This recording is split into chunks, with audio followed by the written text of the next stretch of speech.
fianarana nolova tsara indrindra izegny ny Antonilo Fosane olo hendry sy mahay no tavandray izay privé elite école mampiray elite écolinay fisambora malalagna fahendrena elite tsy foinay olo mamomo mahay no tanjongo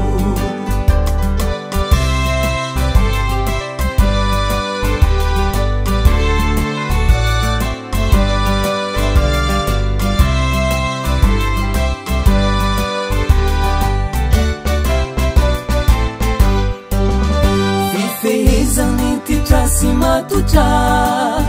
vuka panadina nazo antuka mametraka fiavanana firaisankina tsy manavaka fimanana faviana elity écolinay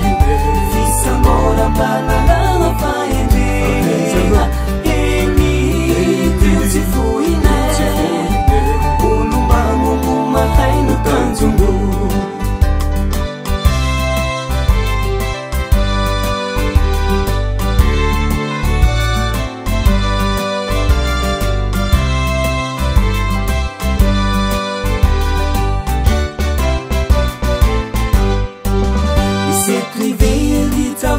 tenina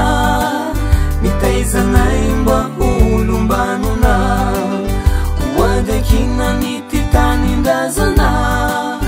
oreareha nitaranaka miampara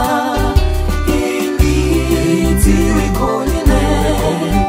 fisambora malalagna fahendrena elity tsy foinay olo mamomo mahay no tanjongo